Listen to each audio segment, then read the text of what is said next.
Kan pasti pasien akan bingung ya. Baik, kemarin saya udah janjiannya sama ibu kesini, itu saya langsung loncat ke kontrak. Ibu, kayaknya ada yang kelewat. Apa yang kelewat? Di catatan kalian kan saya buka. Yang tadi kalian tulis. Topik Setelah salam, memperkenalkan memperkenalkan diri, topik netral. topik netral. Jadi boleh nggak kalau tadi saya langsung nembak? Nggak boleh ya. Teman-teman harus tetap mencairkan suasana dengan topik netral. Baik, udah perkenalan salam, saya perawat. Ibu siapa namanya? Sofia. Ibu Sofia lebih senang dipanggil apa? Sofia saja, Teteh atau Ibu? Sofia. Oke, baik. Sofia pagi ini sudah sarapan? Sudah. Sarapan apa Sofia tadi? Bubur. Bubur ya. Habis enggak sarapannya? Baik ya. Selesai? Oke, kita lanjut kemana? Kontrak ya. Baik, Sofia kemarin ketemu sama saya, masih ingat ya? Masih. Kita kesini, saya sekarang kesini ketemu Sofia akan melakukan atau akan berbincang-bincang tentang cara menghardik. Supaya apa ya? Saya mengajarkan menghardik, masih ingat nggak? Supaya tidak mendengar suara. Oh iya benar, supaya tidak mendengar suara. Ini pasiennya bagus. Kalau pasien real bilangnya apa? Tahu, gitu ya. Oke, baik. Waktunya sekitar 5 menit mau Sofia? 10 menit mau? Mau ya. Tempatnya mau di sini apa kita pindah keluar? Di sini aja. Oke, baik ya. 10 menit nanti saya akan nanya-nanya sama Sofia. Terus saya juga akan ngajarin cara supaya Sofia tadi apa? Tidak mendengar suara ya, namanya menghardik. Oke, baik ya. Baik Sofia, tadi kemarin itu Sofia bilang kalau Sofia itu lihat temannya ya. Iya, sekarang temannya ada nggak? Ada. Di mana temannya? Di depan ya. Ada berapa temannya Sofia? Satu. Temannya Sofia selalu ada di sini atau hilang atau nanti datang lagi? Nanti datang lagi. Datang. Kira-kira datangnya temannya jam berapa? Apa? Siang gitu ya. Oke, baik Sofia. Saya paham, saya percaya Sofia melihat temannya. Di mana sekarang posisi temannya? Di samping ibu. Oh, di sini ya. Oke, baik ya. Saya percaya Sofia sedang melihat temannya di sebelah saya ya. Tapi saya tidak bisa melihat. Di sini ada teman Sofia. Teman Sofia suka nyuruh Sofia melakukan sesuatu nggak? Kadang. Apa yang dia suruh? Menyakiti diri sendiri. Suruh menyakiti diri sendiri. Terus apa lagi? Mencuri Gitu ya. Oke, baik. Itu ya, berarti kan ada pendengaran dan ada penglihatan. Teman-teman kan harus melihat isinya ya seperti apa. Oke, baik ya Sofia. Ternyata temennya ada di sini dan dia selalu ada di siang hari. Kalau malam temennya ada nggak tadi? Tidak ada ya. Kemudian tadi temannya selalu nyuruh Sofia untuk menyakiti diri ya. Coba lihat, oh iya ini ada lukanya ya, gitu ya. Teman-teman validasi kalau misalkan ada. Oke, baik. Kemudian lanjut lagi ke frekuensi. Lama nggak sih Sofia temennya kalau diem di sini? Sebentar-sebentar atau hampir setengah hari nemenin Sofia di ruangan ini? Sebentar-sebentar. Ketika ada temannya datang, Sofia senang nggak? Itu ada perasaan ya, saya takut. Biasanya kalau pasien jiwa itu mereka takut karena depannya hantu, serem dan sebagainya. Tapi karena ini temannya, berarti perasaannya senang. Nanti kaitannya dengan apa Bu? Dengan konsep halusinasi. Dia di fase apa? Comforting, condemning, conquering, satu lagi apa? Ada 4, saya lupa. Jadi dia nyaman fase 1, fase 2, fase 3, fase 4. Ketika dia fase 1 bisa disembuhin nggak? Bisa. Sembuh gampang. Ketika di fase 4 dia sudah hidup dengan halusinasinya, bisa nggak dihardik? Tidak. Bisa, sulit. Jadi itu yang membedakan ya. Kenapa teman-teman harus tanya tentang perasaan. Kayak perasaannya senang ya Sofia. Baik, Sofia, saya datang ke sini kan tadi mau mengajarkan cara Sofia tentang menghardik agar Sofia tidak mendengar Teman. suara atau melihat tadi temannya yang tidak nyapa ya. Sofia mau? Mau ya. Oke, baik Sofia bisa ikuti, saya contohkan ya. Caranya itu karena Sofia melihat bayangan, melihat wujud temannya Sofia, maka Sofia tutup mata. Setelah tutup mata, Sofia bilang dalam hati atau boleh disebutkan, itu bayangan palsu, kamu tidak nyata, kamu bohong, kamu palsu, saya tidak percaya. Coba ya, kita tutup mata. Ya, Sofia tutup mata. Ya, tutup mata ya. Terus Sofia bilang apa tadi?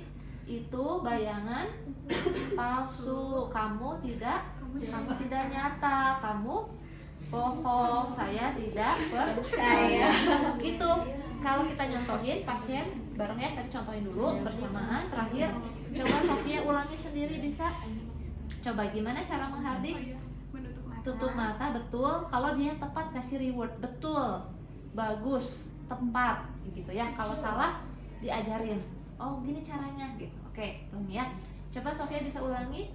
Bisa. Gimana cara untuk menghardik? Menutup mata. Tutup mata, betul. Terus bilang apa?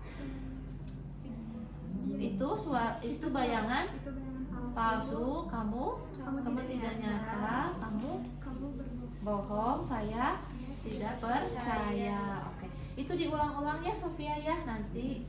Jadi supaya Sofia tidak fokus dengan halusinasi. Jangan nanya halusinasinya masih ada nggak? Gak boleh ditanya karena masih ada nggak halusinasinya? Ada. Ya, itu nggak bisa hilang. Tapi dia bisa mengontrol, mengendalikannya nggak supaya nggak lihat temennya terus. Bisa karena dia tadi sudah tutup mata. Setidaknya dia akan terdistraksi. Gitu ya. Jadi bayangan atau suara itu nggak mungkin hilang sebenarnya. Ketika dia bilang oh udah hilang, berarti kalian sedang dibohongin. Ya, oh, alhamdulillah Bu, cara saya di situ gitu ya. Gitu ya, itu salah. Jadi tapi bisa terkontrol, dia bisa produktif, dia bisa ngobrol sama kita, dia bisa berinteraksi tanpa dia sibuk dengan halusinasinya. Itu tujuan menghardik. Ya, paham ya? Kemudian selesai nih fase kerjanya, ada yang terlewat nggak? Sudah selesai, kita masuk ke fase terminasi. Gimana Sofia rasanya? Sudah kita ngobrol barusan, udah diajarin nih cara menghardik. Perasaan Sofia gimana? Lebih baik. Sofia senang diajarkan cara tersebut, senang menerima. Sofia marah tidak? Tidak. Kenapa tanya itu? Karena kan ada yang kebayang kalian tuh ngelihat orang yang dicintai terus disuruh putus gitu, sedih nggak? Sedih. Marah nggak? Marah ya, jangan-jangan nanti perasaan dia jadi marah. Oh berarti teknik saya nggak tepat gitu ya. Kalian evaluasi. Baik, ingat nggak Sofia barusan kita ngobrol tentang apa? Oh iya, gimana tadi teh caranya? Boleh contohin lagi? Menutup mata. Iya, terus? Kemudian bilang saya tidak percaya. Dia palsu. Palsu, Dia tidak nyata, bohong. Sofia percaya nggak? Sofia percaya nggak dengan bayangan itu? Tidak percaya, berarti saya tidak percaya. Oke, betul ya. Sofia masih ingat ya cara yang barusan dan Sofia juga bisa melakukannya. Terus lanjut kemana kita? Ke kontrak selanjutnya. Baik Sofia, karena interaksinya sudah selesai atau karena ngobrolnya udah selesai 10 menit, ada yang bertanyakan dulu nggak Sofia? Tidak ada. Besok mau ya ketemu lagi? Mau, saya akan ajarin lagi cara yang lain. Bersedia? Iya, caranya itu tentang seputar obat. Ya, Sofia maunya kapan? Besok hari Sabtu jam berapa? Jam 10. Tempatnya mau di mana Sofia? di taman. Di taman. Baik, jadi besok saya ketemu lagi Sofia ya. Nanti kita ngobrol sekitar jam 10 di taman. Kita ngobrolin tentang obat ya supaya Sofia bisa mengontrol halusinasi. Baik. Ada yang tanyakan?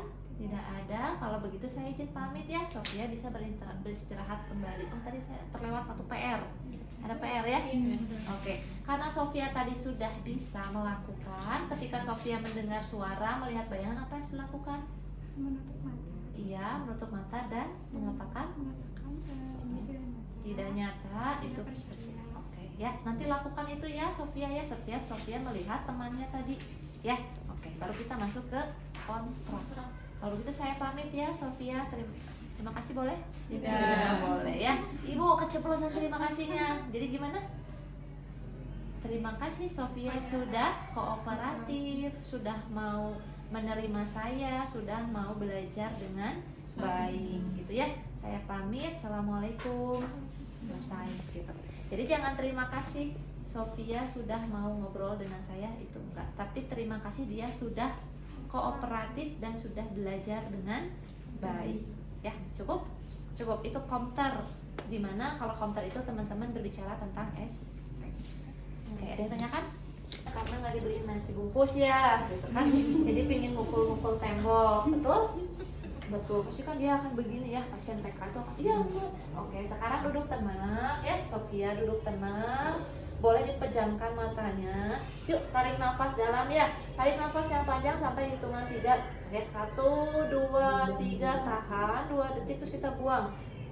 Ketika membuang nafas, bayangin itu ayahnya Sofia. Bayangin itu marahnya Sofia. Ulangi lagi ya. 1, 2, 3, tahan. Hembuskan, bayangkan hal yang tidak menyenangkan buat Sofia, bikin Sofia marah. Ya. Bu cuma 2 kali aja, enggak. Ini dilakukan selama 1 menit. Kebayang ya kalian nemenin pasien kayak gini 1 menit, nyontohin doang.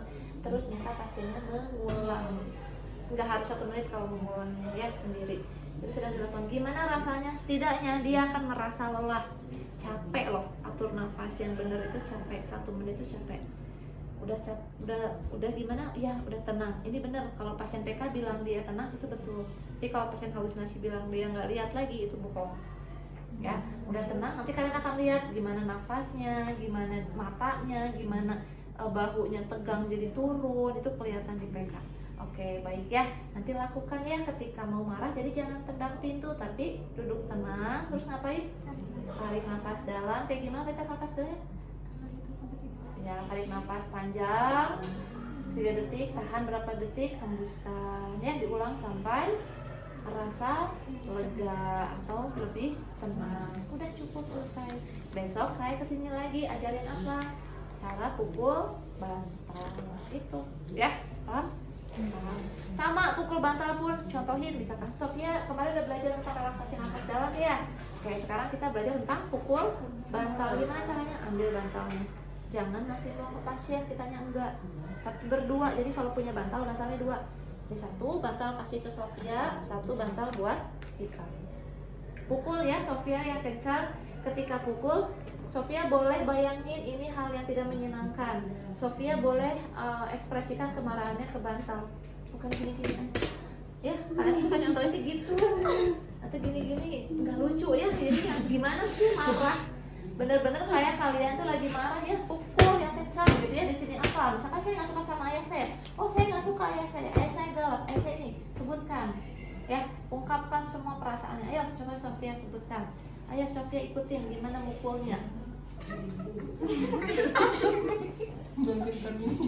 Ya, banting-banting boleh ya. Jadi minta pasiennya betul-betul mengeluarkan energi marah. Kaliannya juga nyontohinnya harus seperti itu. Jadi jangan malu-malu atau gini ya, nah kayak gitu ya. Kalian kan kalau ujian suka kayak gitu, bukan di lab aja tapi ke pasien juga sama. Jadi pasiennya ya biar cepet gitu kan, padahal salah. Jadi bener-bener kayak kalian lagi marah tuh gimana sih menyalurkan energinya secara adaptif gitu sebetulnya. Kalau ke tembok kan tidak adaptif ya, karena melukai dan merusak juga. Tapi kalau di sini kan nggak ada faktor pencederanya. Bu, nggak punya bantal, gimana dong? Pakai kasur. Bu, nggak ada kasur juga, pakai apa? Pakai boneka. Nggak ada juga Bu bonekanya, pakai apa? Apapun yang bendanya lembut, misalkan pakai handuk dililitkan gitu ya, pakai selimut digulung-gulung. Yang penting ketika dia pukul tidak akan mencederai tangannya. Kalau pasiennya ISOS SP1 tadi apa? Berkenalan. Gimana cara berkenalan? Hai gitu. Karena pasien ISOS itu mereka akan lupa gimana cara berkenalan. Saya contohin ya, berkenalan. Oke, kan pasti pasien ISOS itu akan menunduk. Ya, dia nggak akan bisa melihat kita. Dia akan gini ya selama interaksi. Jadi kalau mau berkenalan, Sofia lihat saya dulu. Ya, coba Sofia lihat saya. Satu teknik ini aja sudah termasuk berkenalan. Nggak bisa kalian ngasih instruksi pasien yang ISOS itu banyak panjang, nggak bisa, harus satu persatu. Coba Sofia lihat saya. Oke, nanti ketika ngobrol lihat saya ya, walaupun nanti dia nunduk lagi, tapi kalian minta. Kedua, berkenalan, boleh sapa dengan hai, boleh dengan menjulurkan tangan gini ya, pegang ya. Kalau berkenalan harus dipegang, goyangin tangannya ya, sebutin saya perawat Sela, siapa namanya, nah gitu ya. Itu namanya teknik berkenalan. berkenalan. Ibu mending kayak yang kaku, kayak aneh dan seperti itu di lapangan. Mereka tuh benar-benar kayak hilang memorinya. Jadi kalian harus ingatkan seperti teman-teman ngajarin balita, benar-benar dari nol ya, seperti apa sih cara-cara berkenalan. Cukup ya. Ibu kalau itu bilangin lagi kalau misalkan dia teh cuma tetap saya gitu, cuman gitu doang. Terus kayak waktu diajarin sama cuman kayak Nah, berarti udah bisa belum pasiennya? Belum. Belum. Berarti nanti dievaluasi kita kemana? Berkenalan dengan yang lain atau balik lagi? Balik lagi. Balik lagi ya. Kita latih dulu sampai dia berani melihat kita, berani menyapa kita duluan. Berarti SP1-nya selesai. Baru masuk SP2. Apa SP2-nya? Berkenalan dengan satu orang yang baru. Nanti saya buat teman saya ke sini. Oh iya, SP2 kemarin udah bisa berkenalan ya. Ini ada teman saya. Coba sekarang Sofia tanya, siapa namanya, berkenalan nih sama perawat ini. Coba gimana? Siapa namanya? Perawatnya juga malu lagi ya. Harusnya perawatnya aktif duluan ya. Misalkan assalamualaikum, minimal salam ya, karena kita di ya. Jadi kalau mau berkenalan salam dulu, assalamualaikum. Boleh berkenalan atau saya mau berkenalan ya, kenalkan saya Sofia misalkan ya. Saya perawat di sini. Coba ibu boleh sebutkan ibu siapa namanya? Boleh kok menjabat tangannya gitu ya. Itu SP2. Oh, SP2-nya selesai. Kata bawa teman-teman yang banyak 3 orang ke sini. Atau bawa si pasien ke luar ruangan, ke kelompok yang lagi berkelompok atau ke perawat di nurse station, itu boleh. Berarti SP3. Ya, paham? Bisa ya? Wah, nanti kalau lagi SPTK, SP kalian nggak maksimal ya ngelatihnya. Udah dicontohin. Cukup? Ada yang tanyakan dulu?